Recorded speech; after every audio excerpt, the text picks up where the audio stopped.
آج کل ہر شخص پر سحر ہے. خون گاڑھا ہو جاتا ہے، ورزش کرتے نہیں، کھاتے پیتے ہیں، دوا اثر نہیں کرتی، سحر. ٹائم پر لڑکیاں دیتے نہیں، ان کی عمریں بڑھ جاتی ہے، سحر. نوکریاں چوری چکوریاں کرتے، نوکریاں ختم ہو جاتی ہے، سحر. ہر کام میں سحر ہے. جتنا یہ سحر سے ڈرتے، خدا سے ڈرتے تو اعلیٰ درجے کے مسلم ہوتے. اللہ اکبر. سحر ہوتا ہے. بی بی صاحبہ ام المومنین عائشہ صدیقہ بہت بیمار تھی، کوئی علاج معالجہ اثر نہیں کرتا تھا. موطا امام محمد میں موجود ہے. فجاء رجل من السند، یہاں سندھ سے کوئی ماڑو پہنچ گیا وہاں مدینہ منورہ. اس نے کہا مدینہ منورہ میں بہت رونا دھونا ہے، غم کا لہر ہے، خیریت؟ لوگوں نے کہا خیریت کہاں، بی بی صاحبہ ام المومنین بیمار ہے، اٹھ بیٹھ نہیں سکتی ہے. اس نے اپنا کوئی کرتب کیا اور فرمایا بی بی صاحبہ پر سحر ہوا ہے. اور سحر کرنے والی اس وقت ایک بچے کا پاخانہ صاف کر رہی ہے. بی بی کو کہلوایا، اس نے کہا میری کنیز کو بلاؤ. اطلاع آئی کہ اس کے گود میں بچے نے پیشاب پاخانہ کیا، دھو کے آ رہی. واہ خدایا. سندھی ماڑو نے کہا گھبرانے کی ضرورت نہیں، ایسے 2 یا 3 کنویں دیکھو جن کا پانی برابر استعمال ہوتا ہو. صحابہ نے کہا ہاں قبا کے پاس ایسے کنویں ہیں، لائن پہ کنویں ہیں، سب کا پانی نکل رہا ہے. گھوڑے پر صحابہ گئے، وہاں سے پانی لے آئے.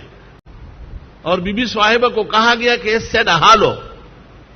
بی بی صاحبہ نے نہایا. نہانے کے بعد بالکل محسوس بھی نہیں ہو رہا تھا کہ وہ بیمار ہے. سندھی ماڑو باہر بیٹھا ہوا ہے، پوچھ رہا ہے کیسی طبیعت ہے. بی بی صاحبہ نے کھلوایا کہ اب مجھے نظر نہیں آ رہا ہے کہ کوئی تکلیف باقی ہے. فرمایا اس کنیز سے پوچھو نا اس نے یہ ظلم کیوں کیا ہے. بی بی صاحبہ نے کنیز سے پوچھا کہ میں تو آپ کا بہت خیال رکھتی ہوں، مجھے کیوں مارنے کی کوشش کی؟ کہا آپ نے مجھے کہا میرے مرنے کے بعد آزاد ہو اور تو مر نہیں رہی، تو میں نے ساحر سے مدد لی.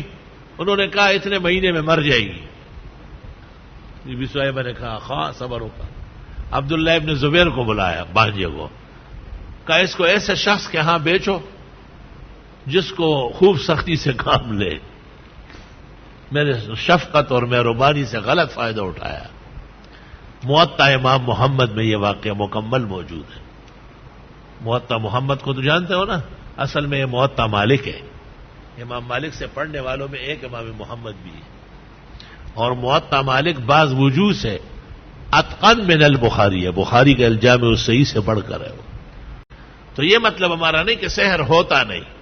ایک تو سحر کا پراپیگنڈا بہت زیادہ ہے، یہ سب صدق نہیں ہے. اور دوسرا یہ کہ چند سال پہلے یہ عاجز اور فقیر یہاں مصلی پہ کھڑا نہیں ہو سکتا تھا. طالب علم نمازیں پڑھاتے تھے، شاگرد اور میں پیچھے کھڑا ہوتا تھا. ایک بزرگ جامع المعقول والمنقول شیخ القرآن والحدیث یہاں مہمان ہوئے. منصور بھائی کو اوپر کمرے میں بلایا کہ مفتی صاحب نماز نہیں پڑھاتے، کیوں؟ کہ اس طرح کا کوئی واقعہ پیش آیا ہے، اس کے بعد نہیں پڑھاتے. منصور بھائی چلے گئے، مجھے اوپر بلایا اور مجھ سے کچھ سوالات کیے، اور پھر کچھ نام انہوں نے ایک کٹورے پر چاندی کے لکھے اور ایک انگوٹھی میں تار باندھا اور کچھ پڑھا اور وہ چلنے لگی. وہ ایک نام کو ٹچ کرتی تھی. مجھے کہا پڑھو کیا لکھا؟ گدار ابھی تو پڑھا ہے. پھر مجھے انہوں نے وظیفہ دیا کہ آپ یہ صبح و شام پڑھیں 10 دفعہ. اعوذ باللہ من الشیطان الرجیم بسم اللہ الرحمن الرحیم وارادوا به کیدا فجعلناهم الاخسرین لا الہ الا اللہ دارت فاستدارت نارت فاستنارت حول العرش محمد الرسول اللہ صلی اللہ علیہ وعلی آلہ وسلم انت شافی انت کافی فی مہمات الامور انت حسبی انت ربی انت لی نعم الوکیل. یہ میں پڑھتا گیا، ویسے بھی اچھے کلمات ہیں. 3 مہینے جب پورے ہوئے تو میں نے خواب دیکھا اور اس خواب میں مجھے کہا کہ آپ ٹھیک ہو چکے ہیں، آج نماز پڑھا لیں. میں نماز کے لیے آگے ہو گیا اور پڑھا لی. کیسے پڑھائی وہ تو بہت تکلیف کی تھی، لیکن بہرحال سحر بالمقابل اور بالضد ٹوٹتا ہے، سحر کو قبول کرنے سے بڑھتا ہے. پھر فجر پڑھا لی. اگلے دن جمعہ خود پڑھایا، الحمدللہ سحر جاتا رہا. لیکن وہ آدمی جس نے سحر کیا تھا وہ اعتکاف سے بھاگا اور یہاں سے حیدرآباد تک پیدل بھاگا اور وہاں سے بس میں بیٹھا لاہور سے جہانگیرہ سے وہاں بزرگوں کے ہاں. بزرگوں نے پوچھا آپ کے محسن ہیں, آپ چھوٹے بڑے ہوئے ہیں, کیوں سیر کرتے تھے؟ کہ یار وہاں کے لوگوں سے بہت محبت ہے, ہمارا خیال نہیں رکھتا ہے. تو انہوں نے کہا کہ میں چونکہ ان کا علاج کرتا ہوں ایک وقت میں 2 کا نہیں کر سکتا, آپ چاہیں. سحر تو ہوتا ہے, تو یقینی بات ہے. کہتے ہیں صبح صبح 3 دفعہ فاتحہ, 3 دفعہ آیت الکرسی, 3 دفعہ چہار کل پڑھ کر کے اپنے اوپر دم کیا جائے. صبح و شام سحر و عاصب, سفلی اور ٹوٹکا, جادو وغیرہ سے حفاظت نصیب ہو جاتی ہے. بڑے حیران کن طریقوں سے سحر ٹوٹتا ہے. اب دیکھو یہ روڈوں پر بیٹھے رہتے ہیں نا 2 آنے 4 آنے کے لوگ, آپ کو کہیں گے نبی پر بھی سحر ہوا ہے نا, تو آپ کا رنگ گیدڑ کی طرح پیلا ہوا ہے, جیا پر نہیں ہوا ہے گیدڑو. نبی پر کب سحر ہوا ہے؟ تو تجھ جیسے کذابوں کی روایت ہے. ان تتبعون الا رجلا مسحورا, یہ ظالموں کا قول ہے, مسلمانوں کا قول نہیں. یہاں سے ایک بات یہ معلوم ہوئی کہ بنیادی طور پر پیغمبر اسلام کو یہ سمجھنا کہ آپ پر بھی کہیں سے سحر ہوا ہے, یہ اسلامی کلمہ نہیں اور یہ ظالم اور کافروں کا کہنا ہے. اذ یقول الظالمون ان تتبعون الا رجلا مسحورا. مفسرین کو جرأت کر کے یہاں پر علی الاعلان لکھنا چاہیے تھا کہ جتنی روایات میں آپ پر سحر کا ذکر ہے وہ محل نظر ہے. اصل بات یہ ہے کہ معتزلہ نے نبی پر سحر کا انکار کیا ہے اور معتزلہ غلط جماعت ہے, تو اہل سنت سحر کے قائل ہو گئے.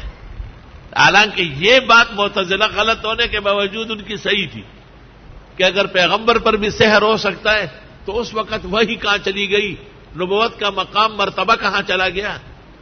اور سحر ظواہر اسباب نہیں, بواطن آثار ہے, اور بواطن آثار سے نبی کا محفوظ ہونا شرط نبوت ہے. اللہ جزائے خیر دے روئے زمین کے کبیر محدث, علی الاطلاق فقیہ, بالغ النظر عالم, استاذ الاساتذہ و شیخ المشائخ حضرت مولانا انور شاہ صاحب رحمۃ اللہ علیہ, انہوں نے فرمایا کہ آپ پر سحر نہیں ہوا ہے. صرف آپ خفگان کی وجہ سے یا پریشانی کی وجہ سے بیویوں سے بعض اوقات ناراض ہوتے تھے تو ایسا معلوم ہوتا تھا جیسے سحرن نبی, جیسے عائشہ سے بخاری میں روایت ہے. باقی سحر کے جو آثار ہے, عواقب ہے, قبائح ہے, سمائم ہے, اللہ نے ہمیشہ آپ کو محفوظ فرمایا. السلام علیکم. جی دوستو, آپ نے دیکھا اور سنا شیخ مفتی ظہور علی خان رحمۃ اللہ علیہ کو کہ شیخ مفتی ظہور علی خان رحمۃ اللہ علیہ کیا بیان فرما رہے تھے.